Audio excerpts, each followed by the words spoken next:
Morning. Habari za asubuhi. Thank you everybody for coming. Today we'll be having a couple of panel discussions, Swahili Society America, in collaboration with the Prince George's Census Complete County Committee. We'll be presenting an education seminar. So our first panel discussion will be about Swahili culture and census. We have Dr. Leonard Muaka. Dr. Leonard Muaka, may you come over?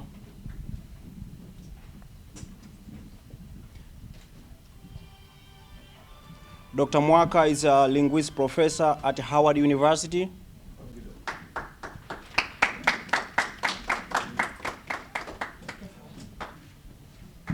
We have Dr. Nicholls Boas, our dad, our father, and the only one.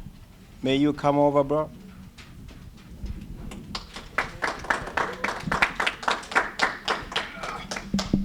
Dr. Boas is a professor at University of District of Columbia.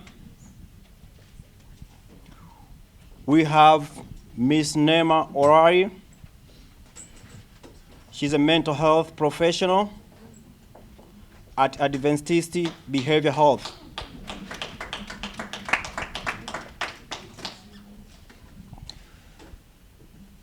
And before we proceed, I would like to acknowledge the presence of Elvis Dana, a representative from African Diaspora Region Office of the Prince George's County Executive. Thank you, Mr. Elvis, for coming. And also, I would like to acknowledge Ms. John Oport, the co-founder and CEO of African for Mental Health and a representative from Governor's Council. So, Ms. John Oport, she's Kenyan. She works at that great office. So we have people from the Governor's Council, PG Council, so we're gonna have a great time, great knowledge. We come here to learn, network, and most of all, we have to understand the importance of census. As we know, census only happens once in 10 years. So it's very important we understand and we listen to Mr. Elvis Dana, who will be accompanied with Thomas F. Johnson, too. He's from Office of Community Relations, Census 2020 Project Lead. So, the first panel. Welcome, guys. Okay. Good morning, everybody. Habari za asubuhi na za jiji hili la Washington kwa ujumla, safi kabisa. Kwa hivyo kama mlivyoelezwa, jina langu ni Leonard Muaka. Ninafundisha Kiswahili na isimu katika chuo kikuu cha Howard. Nafikiri labda lugha ya kutumiwa ni Kiingereza. Yeah, safi kabisa. Okay. Nitachanganya basi, nimeambiwa nitumie ile tunaita code switching.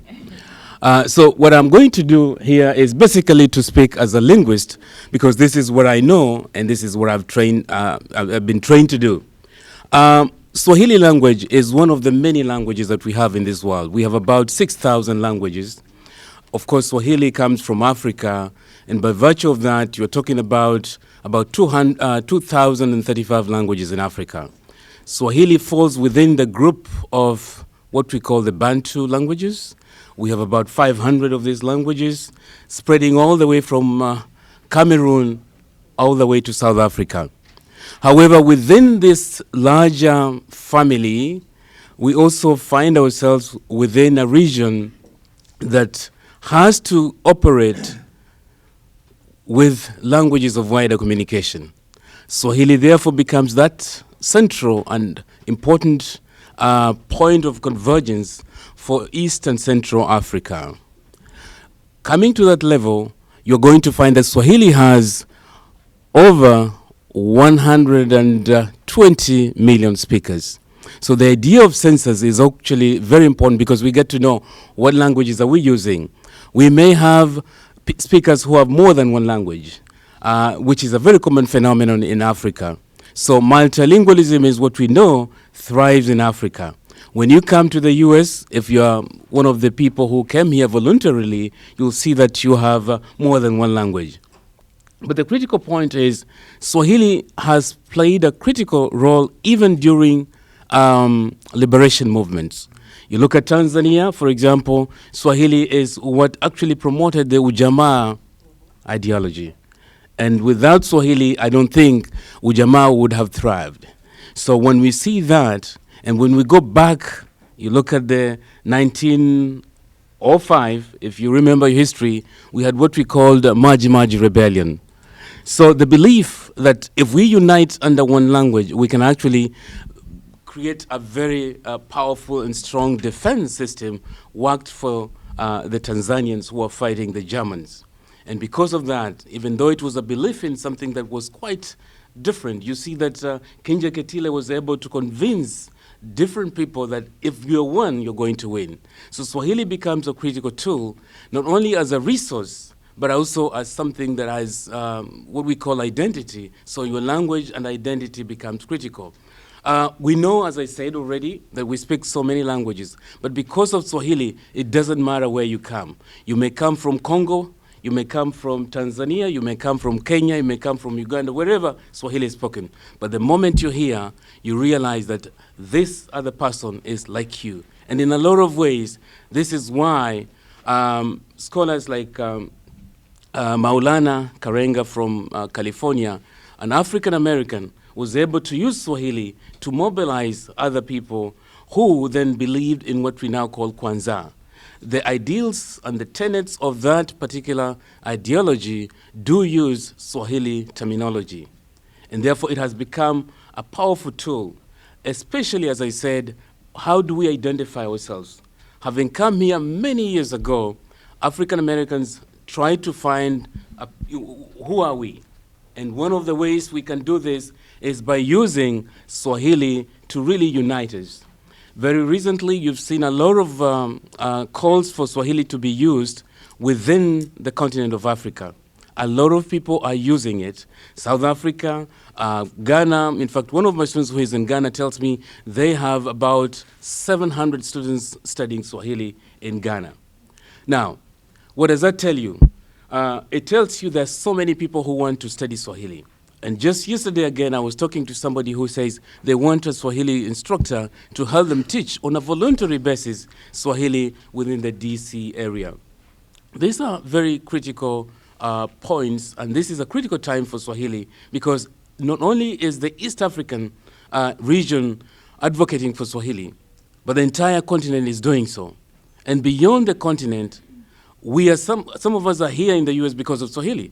In the US, there will be over 100 institutions that teach Swahili. It is the thriving, it is the thriving language that actually, the thriving African language that is taught. Let me speak about Howard. Howard has a very strong Swahili program, for example. It is in the Department of World Languages, which I chair. You'll find that Swahili will be the third most important language in terms of enrollments. What does that mean? It means, therefore, we have funding that comes from the federal government, the university has to hire more people, and we get to have students who will go to East Africa to continue improving their proficiency in the language. What does that do to the economy of East Africa? It improves that economy. Because if we have, for example, Fulbright taking 15 students from across the nation, and each is paying about roughly an average of $8,000. So 8 times 15, I leave it to the mathematicians, you'll see that there's a lot of money that goes in directly. And then when the students go there, they will be buying things from local traders. They will be traveling to other places. They improve the economy of our countries. There will be also another group that will come maybe from Princeton, from another university. All of this adds to what is going to improve our economy. So that is something we hardly talk about. When we talk about tourism, we are only thinking of who are these people coming. We forget that there are students who are learning this language, and someday they're the ones who are going to teach the language. So my plea to those of us who know Swahili and who can speak Swahili, it is that we should, in fact, begin with our heritage learners. These are the young kids who are born here, and they're going to be speaking this language, and someday it will give them a place in terms of their career, but they're also going to influence policies on how African countries view our African languages. Incidentally, we tend to belittle our languages. We always think of French, we think of Spanish, we think of these other languages, which is an ideology of privileging those languages and forgetting that our own language is a powerful tool. I think some of you know, if you studied Swahili, you know of somebody called Shaban Robert. Yeah. He said a very powerful tool, phrase that titi la mama litamu japo nilambwa. I'm just paraphrasing that. That means even though you may belittle your own, it is still the one thing that you'll go back to no matter where you are. So for me, in terms of culture, we have to remember that Swahili is in itself carrying the culture of many other cultures of African region. Why? Because Swahili has borrowed from these other languages. These other languages have enriched Swahili. There has always been this wrong impression that Swahili is a mixed language, that it is an offshoot of Arabic. That's a very wrong impression, and if you have anybody who thinks so, please correct them, tell them no. Swahili is a Bantu language. It has borrowed, like English has borrowed from Latin, from French, from Greek, whatever it is. That is how we should look at Swahili. It borrowed because there was influence from these other cultures in terms of writing. And because of that, in fact, if you didn't know, we began writing in Swahili using the Arabic script. And that didn't mean that therefore Swahili was Arabic. No, it is just the script. And many languages did that, including Hausa, including these other languages that were influenced by Islamic or by people who came in with the Islamic religion. So we have just to be careful how we present our language. Swahili therefore becomes a unifying language. No one can claim it is on his own. I mean, we can all say it is our language. But also let us remember that then those who will call Swahili as a first language, the native language, they are the people who initially were called the Wangozi from the coastal region of East Africa. And we have about 18 dialects of Swahili, which are were named because of the cities around there, around where these people were coming from.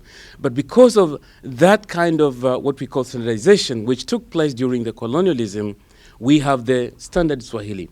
So what we need to do and remember is there are actually speakers who may number about 4 million. Those are the ones who are born speaking Swahili.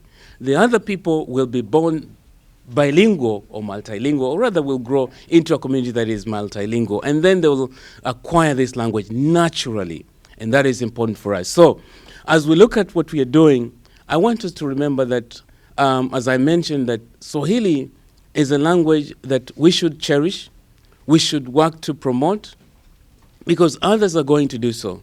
But working with, say, for example, the counties or the government, our embassies, we should be able to put it at par with this other language. It's a critical language, no matter how we look at it. It is a language that we can teach our children the cultures of our people. It is therefore a language I ask all of us to pay attention to, and if there's any resource that we can help, including those who are in institutions, those who want to begin heritage language learning classes, let's sit together and define a way to be able to do this in a more progressive manner. Thank you so much.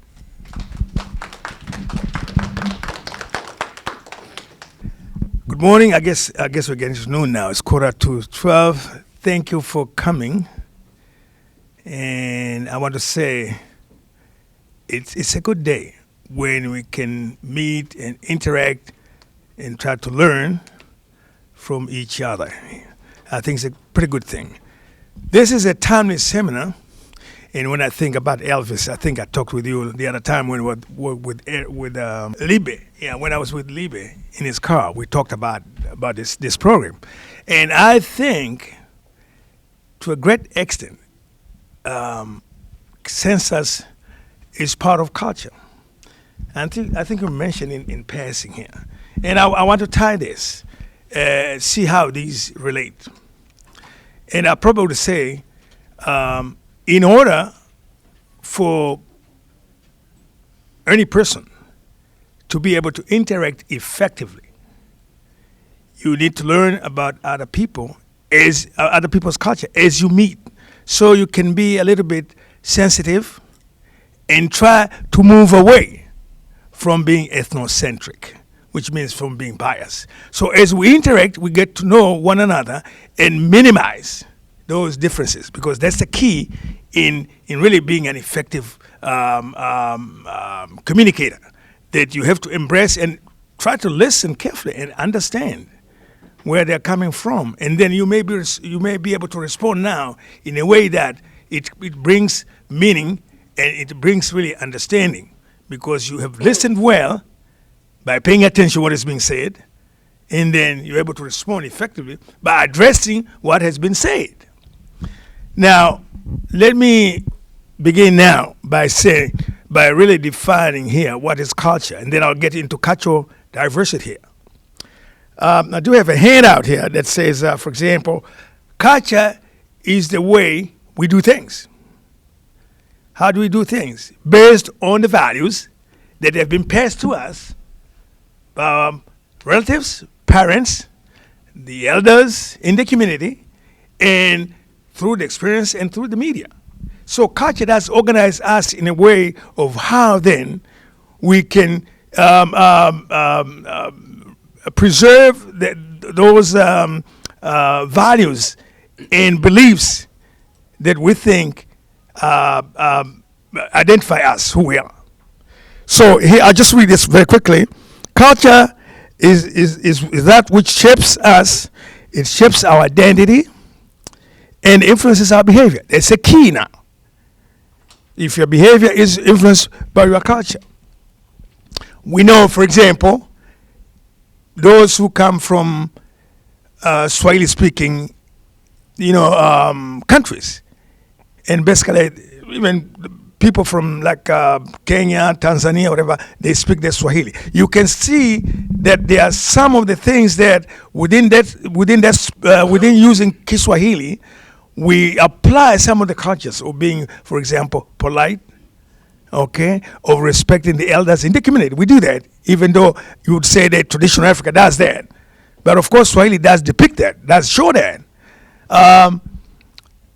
I give an example, and this, sometimes I do observe a lot. When you go like to, and here like in America, we go to an American home, something like that.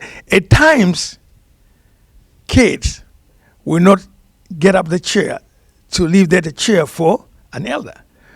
And you can see that back in our African nation, in Swahili countries, Kenya, Uganda, whatever. You go in their homes, the kids will just move quickly and leave that chair for an elder. So that's the culture. So that was the cultural value that has been passed there by their parents.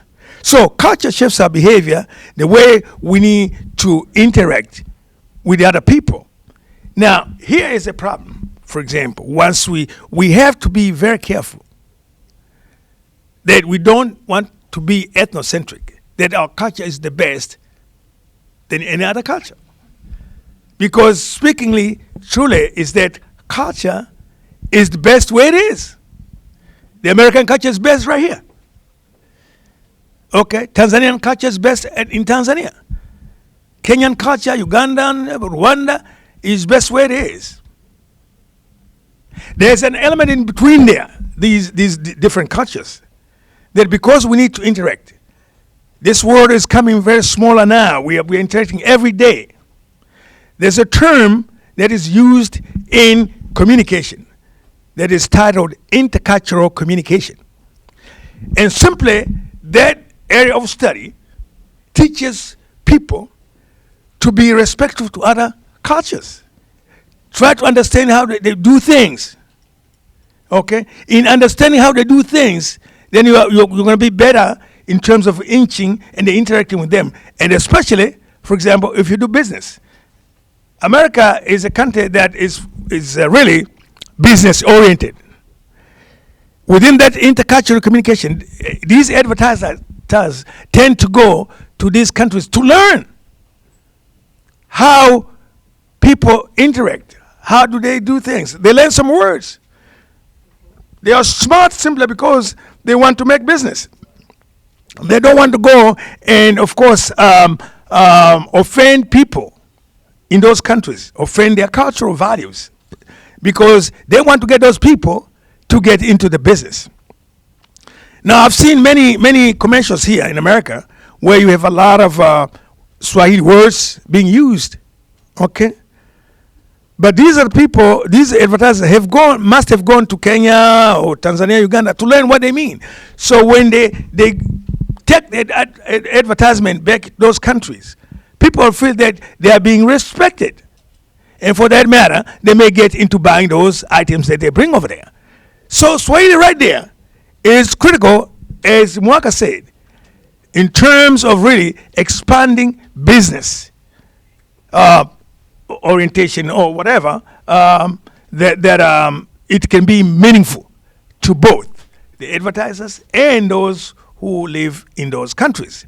So pretty much that I would say that's one of the benefits of really being able to learn and understand the Swahili culture. And I'll piggyback again to what he said. We need really to teach for me, it will be our grandchildren here, that they know Swahili, because it's going to be a plus in their lives, you know. And not only that, because they can be experts in terms of transmitting this knowledge to those who want to learn Kiswahili. Those who want to go maybe to these East African countries where they speak Swahili, so they're able to interact and make sense of what's going on. I think that's the key. Now, I know Liebe has written some of the things like values. Values are good because we're based on our values, how we welcome people in our home, how we speak with people from different cultures, whatever. And Swahili does accommodate that in terms of really respecting people and just being nice to them. There are these terms.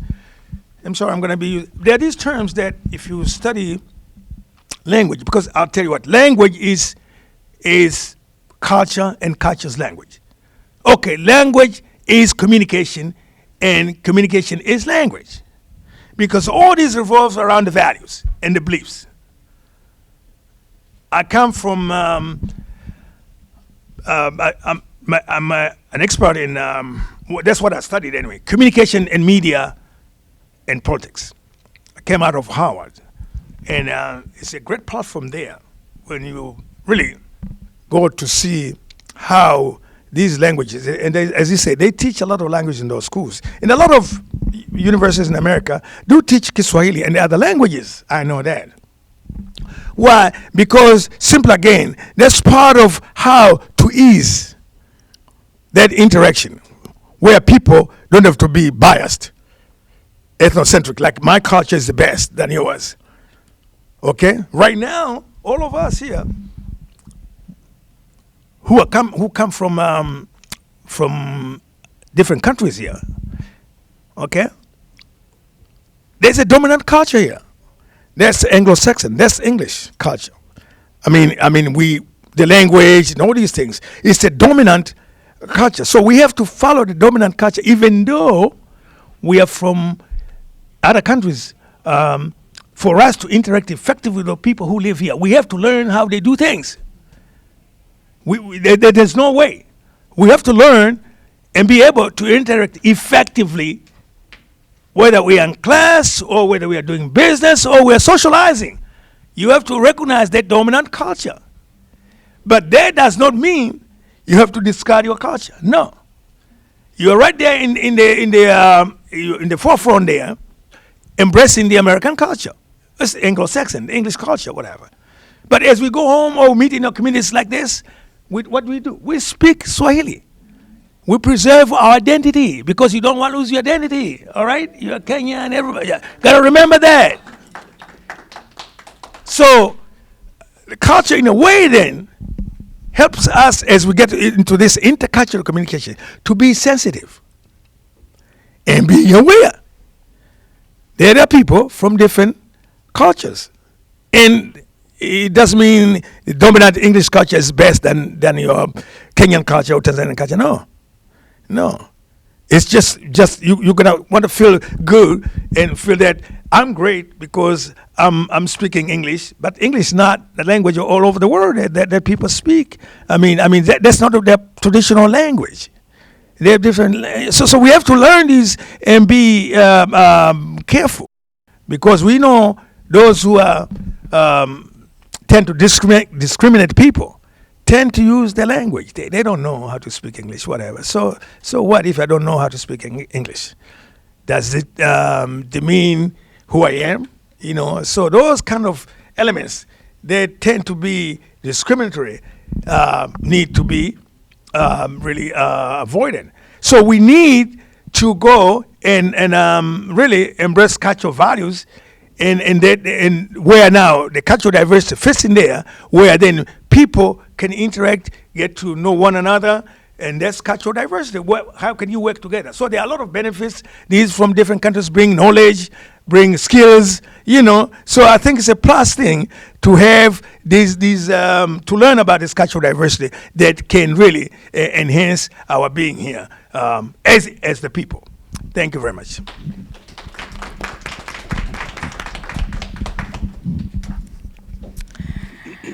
Well, it's going to be hard to follow after Dr. Muaka and Dr. Boas, but I'll give it a shot here. As was mentioned earlier, I have a background in mental health, and I'd like to take some time to talk a little bit about mental health. As some of you may know, or have experienced, coming from East African culture, coming from Africa overall, mental health is something that we do not give priority to. There are a lot of thoughts and beliefs that mental health issues or mental health illness are illnesses that are primarily in the Western world, right? That people in Africa don't experience mental health. But I've come to find great interest in mental health and in realizing that it's something that, as a people, as a culture, as a continent, it's something that we need to pay attention to for many reasons.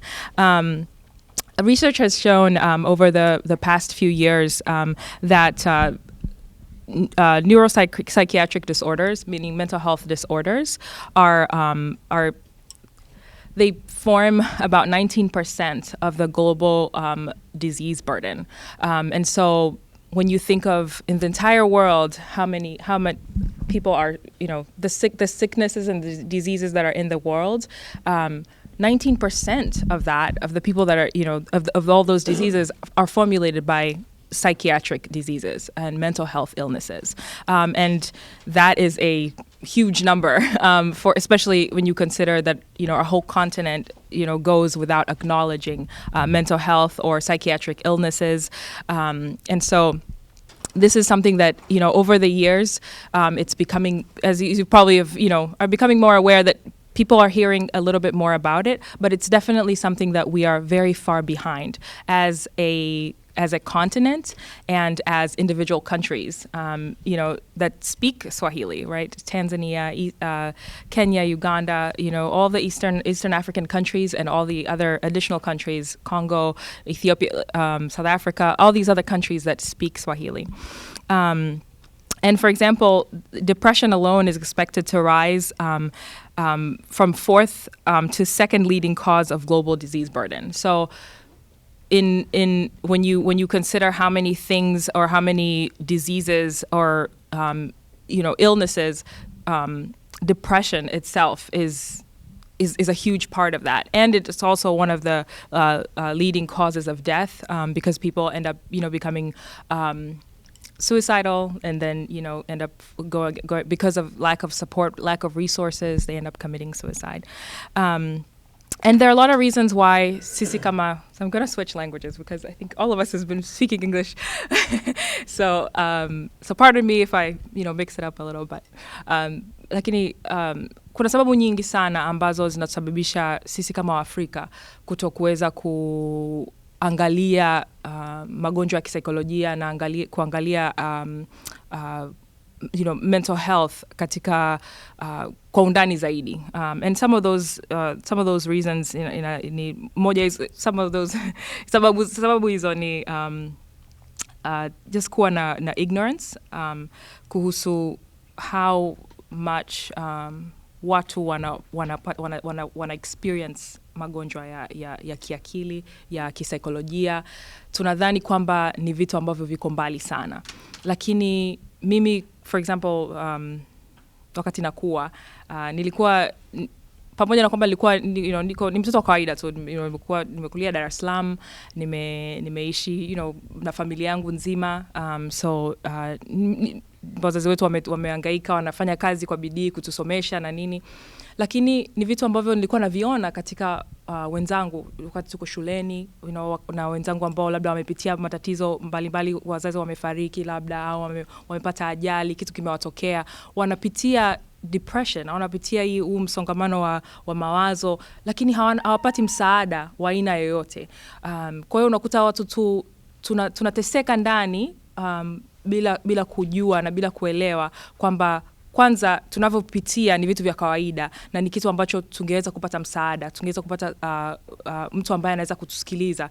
Huku Marekani, of course, hata nchi nyingine tu, not just Marekani, lakini in the Western world specifically, wameweka resources nyingi sana ambazo watu wanaweza kupata ili kuweza kupata msaada wakipitiwa na hayo matatizo. Lakini kule kwetu hivyo vitu havipo. Kwa hiyo unakuta watu wanapitia tu hizo shida, na kwa sababu culture yetu inajaribu kueleza kwa nini unapitia hivyo vitu. Wanasema labda wewe huna nguvu, labda wewe ni unajua mawazo yako unatakiwa just huna shida. Watu hawaelewi vizuri kwamba wait, hichi ni kitu ambacho ni cha kweli, hichi ni kitu ambacho kinasumbua, hichi ni kitu ambacho kinaweza kusababisha wewe uchukue maisha yako. And that's ni mfano mmoja tu. Lakini kitu kingine ni kwamba watu ambao wana magonjwa ya kiakili, so sio sana labda depression na vitu ambavyo tunaweza kuishi tukaendelea navyo katika community, right? Kwa sababu kuna wengine ambao wana magonjwa ya kiakili ambayo yanawazuia kabisa kuishi maisha ya kawaida. Na hao ambao wanapitia hayo mambo wanakuwa stigmatized, alafu wanatengwa kwa sababu hamna mtu anajua jinsi ya kukaa nao, jinsi ya kuwatunza. Ndio unajua watu wanaishia kwenye mental health institutions ambazo ziko kule nyumbani, ambazo zinakuwa hazina mfumo mzuri ambao unaweza kweli kuwapa msaada ambao wanahitaji. So na ningependa kuendelea kuongea zaidi kuhusu haya, lakini najua wakati tunavyozidi kuongea, wakati tunapoingia kwenye hii panel ya 3 ya domestic violence, nadhani hivi vitu vitagusiwa pia, lakini kwa sababu ya muda inabidi ni cut it short. But nilikuwa nataka just kuwasitizia na kuwashauri na just encourage kwamba wakati tunavyoishi, sisi tunaishi huku nje, ni muhimu sana kukumbuka kwamba nyumbani, haya matatizo yapo. Tuna experience huku, na saa nyingine tunasema kwamba okay, tunaleta beliefs zetu na stigma zetu huku, right? Kwamba okay, watu hii sio kitu ambacho kiko serious sana, sio kitu ambacho watu wanapitia au mimi napitia, unajua unadharau, lakini watu wanateseka na mambo ya depression, wanateseka na mambo ya magonjwa ya kisaikolojia, na wakati tuko huku nje ni muhimu kwamba tuelewe kwamba ni not just sisi wenyewe tunapitia na watu ambao wanatuzunguka, lakini watoto wetu wanapitia pia. Unajua kitu ambacho tunajifunza kwenye saikolojia ni kwamba mahitaji ya watu yanatofautiana kadri yanabadilika kadri mahitaji yanavyozidi kutimizwa. Kwa hiyo inaitwa Maslow's hierarchy of needs. So that's just one format ambayo inaeleza jinsi ambavyo mahitaji yetu yapo. Lakini moja ya mahitaji ambayo wanadamu tunahitaji tukishapata mahitaji yetu ya kimwili, chakula, nyumba, mavazi, protection, ni mahitaji ya kisaikolojia, which is ni self-esteem na mtu watu kukupenda na kukusupport. And so hayo mahitaji watoto wetu watakuja wanayapitia. Kwa hiyo ni muhimu kama sisi kama wazazi tunajua kwamba okay, sisi tulitoka labda nyumbani, tulikuwa hatuna vitu ambavyo tunavihitaji. Kwa hiyo tunahangaika sana hapa kuwapa watoto wetu kila kitu, lakini hatukai nao, hatuwapi muda, hatuongei nao, hatuwaulizi shule iko vipi, wanaendeleaje, hatuchukulii umuhimu mahitaji yao ya kisaikolojia. Na ndio hapo sasa ambapo mara nyingi sisi kama generation ya kwanza inaweza kuja kupotea kirahisi, kwa sababu tunawaacha katika mazingira ambayo hawatunzwi na mazingira ambayo kisaikolojia wanapata msaada kutoka kwa watu wengine, kutoka kacha zingine. Kwa hiyo wanapoteza yale maadili ambayo sisi kama jamii ambayo na wazazi unataka sana watoto wako wawe namna fulani, lakini umewalea huku na kwa sababu hukuchukua muda labda kuwajaza vitu ambavyo na kuwa nao kwa karibu, wanapoteza yale maadili, wanapoteza ile direction ambayo mngependa watoto wako wawe nayo. Lakini kwa that's just a few things ambazo nilikuwa nataka kusema. Najua tumeishiwa na muda, lakini just wanted to kuwaeleza na encourage na kuambia kwamba ni jambo ambalo ni la muhimu, na kama humjachukua muda kusoma na kulitafanyia utafiti, lifanyeni utafiti if anything kwa niaba ya watoto wenu, na generation ya watoto ambao tunawakuza huku Marekani ambao wanalelewa huku nje. Nashukuruni sana.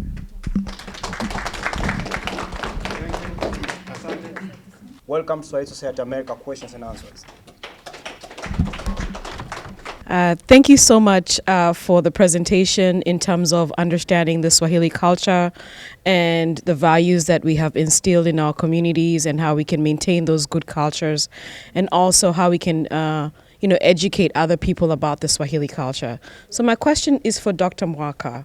You mentioned that there's a lot of people who are learning the Swahili language and there's resources available. Can you speak more in terms of the education component, those who are interested in going to college, pursuing their bachelor's degree or their master's degree? Are there federal resources or in-campus resources that are available for those who want to take those courses, and what does that look like?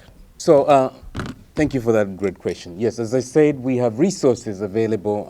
All institutions that offer Swahili will admit students sometimes at zero level, or when they come in, we do what we call placement test or proficiency testing. In other words, we want to determine where is this person. For the students who are heritage learners, some of us do have children and therefore they learn the language at home informally. But when they come, we do admit them, and we integrate them into the system in ways that they are able to follow and work on their undeveloped language skills. Now, the universities, especially if they have a grant, I'll speak, for example, we have a grant at Howard University from the federal government Department of Education. We normally get what we call FLAS, Foreign Language Area Studies. Now, these are not only at Howard, there are many institutions nationwide. A student who comes in can get what we call a fellowship, the FLAS fellowship. For the summer, they get $7,500, and they can go to East Africa, study Swahili. So some of us who have study abroad programs, we do take those students. We also have the academic here, which means you will get $10,000 for tuition. It goes towards your tuition, and you get, I think, $5,000 that goes to you as stipend. Now, a student can get that in addition to whatever other scholarship they have or tuition waiver, whatever they have. We don't look at that and say, oh, you're not going to get this. So what I'm saying is, if our students are able to come in and say, I want to study Swahili, and I want to actually go all the way to minor, that student could potentially get that kind of funding. Let me give you an example also just using Howard. Just last week, we were able to award how many scholarships? Fellowships, about 12 for the academic year, okay? But not just for Swahili, of course, there were other languages, but Swahili has always dominated because we have more students applying for those. For the study abroad, there were 60-something students who applied from Howard to go to study abroad. We were able to give, how many? About 12 to study abroad. We are not the only ones. There are others who are doing that. I mentioned earlier on about Fulbright. Fulbright is a nationwide competition. Any student who wants to study Swahili at the advanced level can apply. How many applications did we get? We got 49 applications across the nation to study Swahili alone. How many scholarships do we have? We have 15.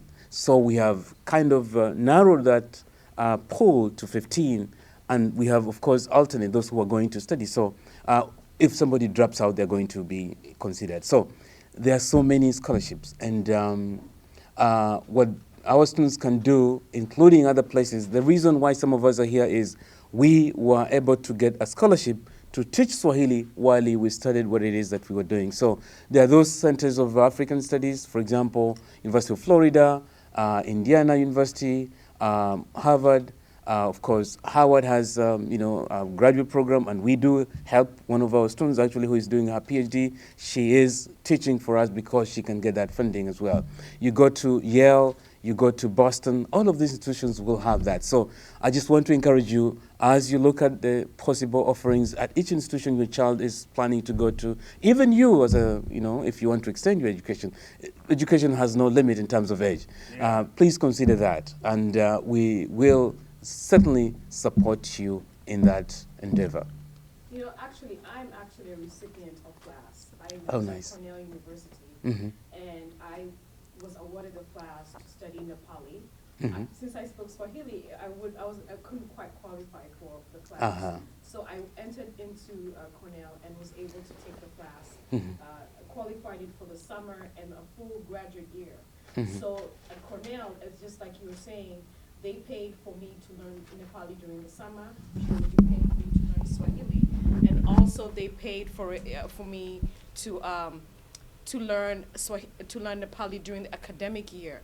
And I was awarded a fellowship to go through my graduate program, but the FLAS covered everything else, meaning it covered my tuition and my stipend. So I'm glad that FLAS is being offered for the Swahili language, because that means that, people you have no reason to tell me that you can't learn the language. There's federal resources that are out there, and Dr. Muaka has highlighted that. So this is great to hear. Let me just add one thing. Some of our students who have come to us, they want to be doctors, and then some of them have had to go with them to East Africa, Tanzania, and then Kenya. What it does, it changes the trajectory. When they see the real situation, they say, I'm changing how I'm going to do my stuff because I see a need here. So this is where, even though they have moved away and maybe they were born here or raised for the most part here, they see the need back in Africa and say, we're going to provide our services there. So because they're now informed, so I think it really helps in terms of career options. We are going to get more people who are well educated and who are willing to really focus on helping our communities. I think you also know about the army, people who go to the army. Sometimes, if they have a foreign language, they actually, sometimes, they do get more money. So that is important for you to know. And some of my students actually took Swahili with that intention. And now they're hired, they live a good life, they meet their needs, they are educated. So I think we want to just say language is a powerful resource that we should all not overlook and think, who needs Swahili? No, we all need Swahili, they need Swahili, all of us need Swahili in a way. So thank you for mentioning that.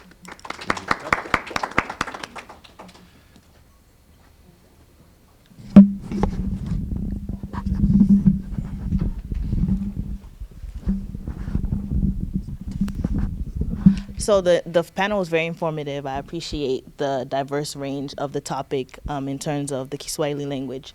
My question is specifically, considering the statistics that specific Dr. Muaka you gave us concerning the institutions that are implementing teaching Kiswahili and just the amount of people in general around the world speaking Kiswahili outside of East Africa where it's originated, how come, at least in my option of what I've seen, how come it's not being translated in terms of career options? It's not being as pushed forward when it comes to learning French or being able to speak Arabic or things like that, because people, I feel like, prioritize your Spanish or your French because you feel like you're reaching out more people, but I feel like they're not really looking into Kiswahili language. I feel like it's being underestimated or belittled in a sense. So what ways could employers or other institutions push forward using that language when it comes to different career options outside of just linguistics? Yes. Let me put it this way. Thank you so much for that. Again, it is our government, it is us to make sure that we make this clear that Swahili is an important language. I'll tell you one thing, and I'm sure some of you know, if you come to this country, if you haven't, even though you'll say, I come from Kenya, we speak English, you have to come here, they'll tell you, take this exam, the TOEFL exam, most of you have done that. And of course, those who went to graduate school know that we have to do GRE. And most of what is contained there, as Professor Boas was saying, you'll see that it carries a culture of those countries or those, that the community where you're going to. We need to do the same for Swahili. And we have been proposing this in ways that would help us to be able to say, okay, if you want to work in East Africa, you need to know Swahili. And that is the thing. The State Department or the USAID says you have to qualify in this language if you're going to that site. Yeah. So you have to train. I've seen people train. I've helped them, some of them, to be able to do that. We need to foster this and make this a requirement.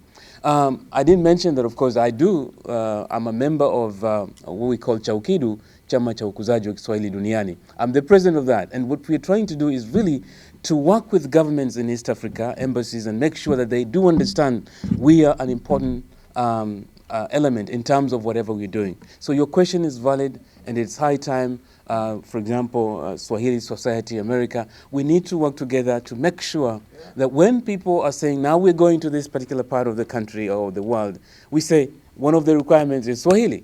Why not? And if they want to come and study, for example, at our institutions, we have to make it a priority and say, you have to pass this exam before you can be admitted into this. And this is just the right thing to do. Swahili is not just another language. It's a very important language because if you cannot communicate, if we don't have a common language here, there's no way we're going to communicate.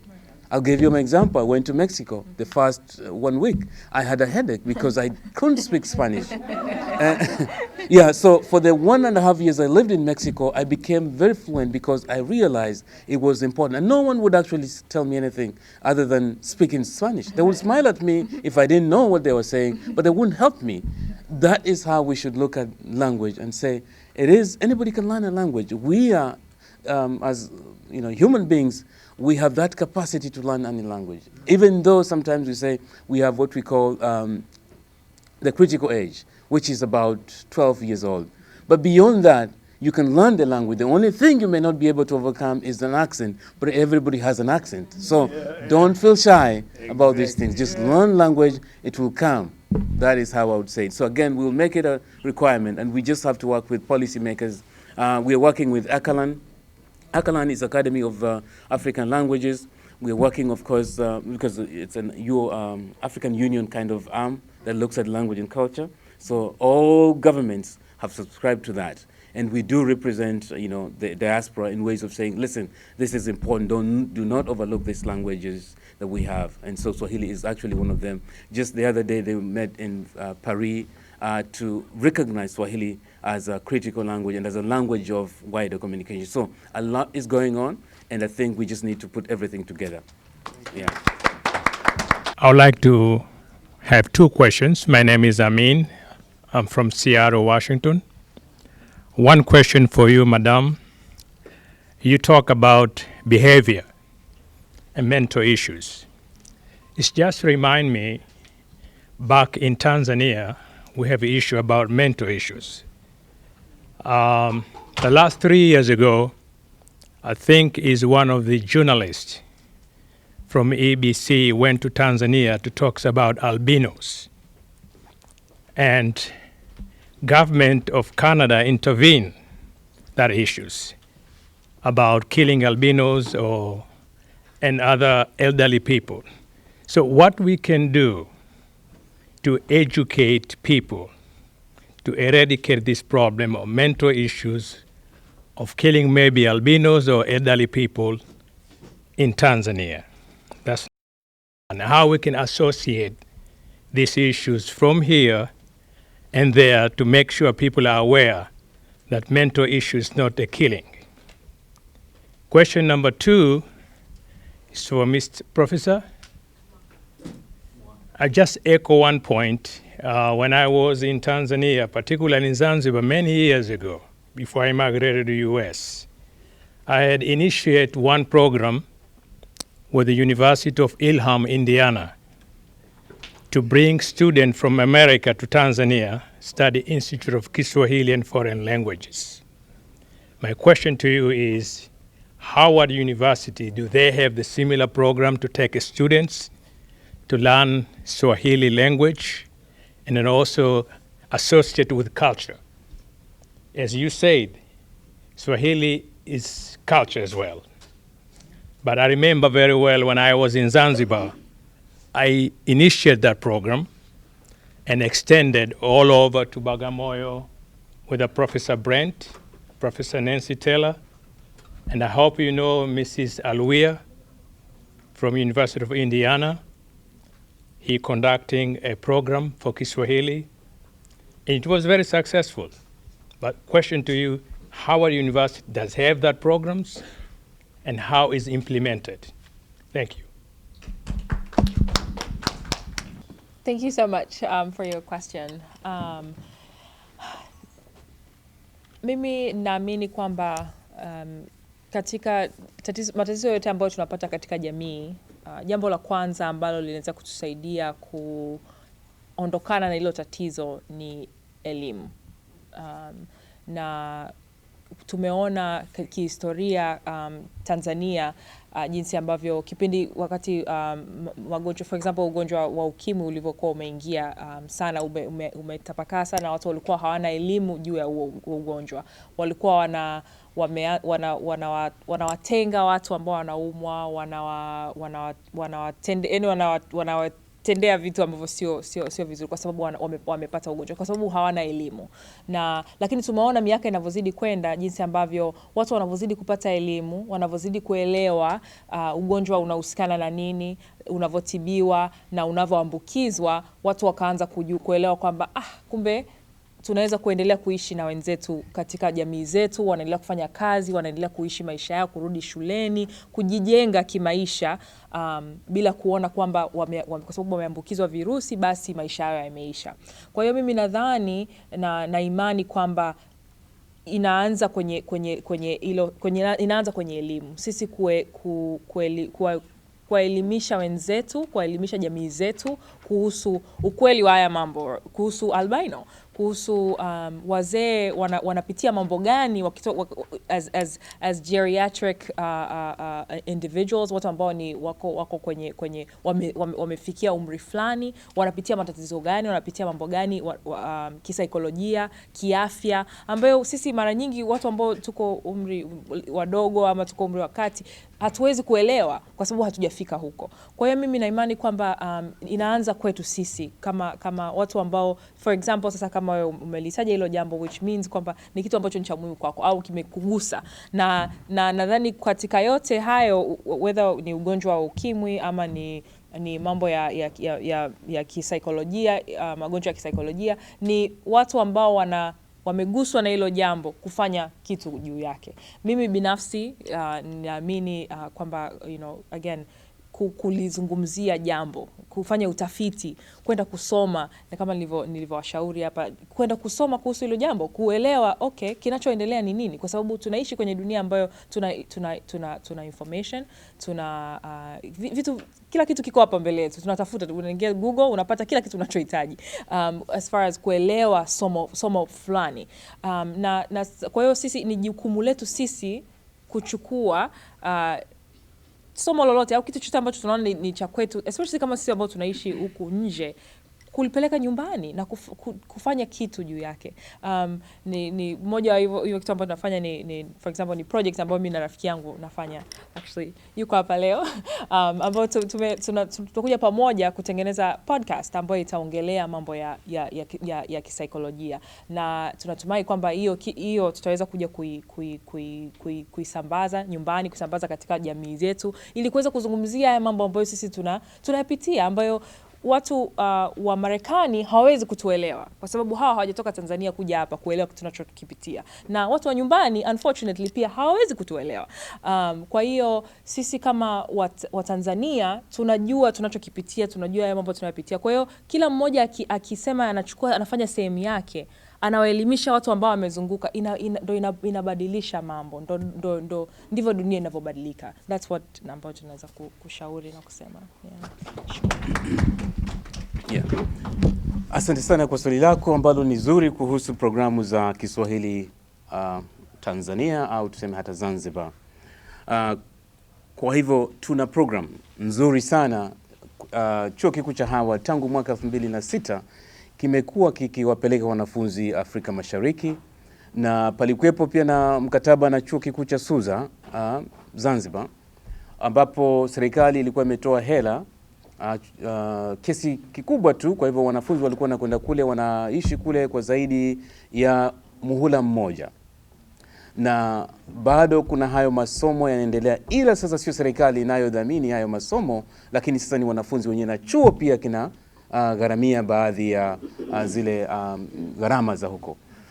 So that everybody gets what I'm saying is that we do have a very good summer program, study abroad, which is 6 weeks. It goes to Tanzania and Kenya. So they will be in Tanzania for 4 weeks, and they'll be in Kenya for 2 weeks. This year, for example, hopefully everything goes on well. We already have people who have applied, and the students leave on the 31st of May, and they come back on the 12th of July. What this means is that those are 6 weeks, and anybody can apply to be a part of this program. You can come in as a student at large or a visiting student during this summer. You don't have to be a Howard student. All you need to do is to have that interest, which allows you to really get the language going. So if you think, oh, what is my child going to do during the summer? Hey, talk to me. And we're going to be able to give them a chance to be a part of the program. Whatever level, 0 level, we'll give them the language. When they come back, they have 6 credits. In other words, it can work towards their language requirement in college, and it can also help them. And it's both linguistic and cultural kind of immersion. So wonderfully put. We have a wonderful program. Dr. Luya Omar is somebody we work with. We work with Suza, we work with Dar es Salaam, we work with Pwani University in Kenya, and all of these institutions, just to make sure that our students are well equipped to know this language, not only by grammar, but also the nuances that come in because of knowing the culture of the people. Asanteni sana kwa maelezo yenu. Na swali kuhusu ukuaji wa Kiswahili, sababu hapa kama tulivyo Marekani tunasoma Kiingereza na tuna cultural tofauti na Marekani na Tanzania. Kwa hiyo nilikuwa nawaza, are there some things that we can pick up from American? Is it allowed? Is it restricted? Is it okay to blend the two? Sasa ndio vitu kama hivyo nilikuwa sijaelewa, tunaruhusiwa ama turuhusiwa, ama inategemea na familia na ukuaji wa Kiswahili na kuaje. Kama to anybody. Asante kwa swali hilo. Nafikiri hata pengine wengi wanafikiria kama wanavyofikiria, lakini nafikiri tuna freedom jamani, Yeah, tuna freedom. Kwa hiyo ile freedom tunaitumia, we use that freedom to investigate. to learn. There are no limits as long as you are within the law. Mradi uko katika sheria, basi unatumia uhuru wako. Kwa kujifunza ni muhimu hapa. Sio hakuna sheria kwamba wewe unataka kuinteract na Wamarekani vizuri, then lazima ujue angalau nini mila zao, culture zao. You have to learn about their culture ili wewe sasa ukianza kuinteract pale unakuwa effective kwa sababu unajua. Yeah. Na wewe huku wanao na wewe ni Waswahili mnakutana mnazungumza, then you get a clear understanding, then you can deal with them effectively hapa. Kwa hiyo kuwajua wao na wao kama wanatumia pesa kufahamu wewe, basi interaction ile inakuwa inaboreka. Yale mawasiliano yanakuwa na maana zaidi. Kwa sababu tayari mna listen skills, unaelewa value zao kwamba utakuwa offend na wao hawataka kuoffend wewe, then you can move on in doing business or socialization, whatever you're doing. So I think knowing one another is a key to development.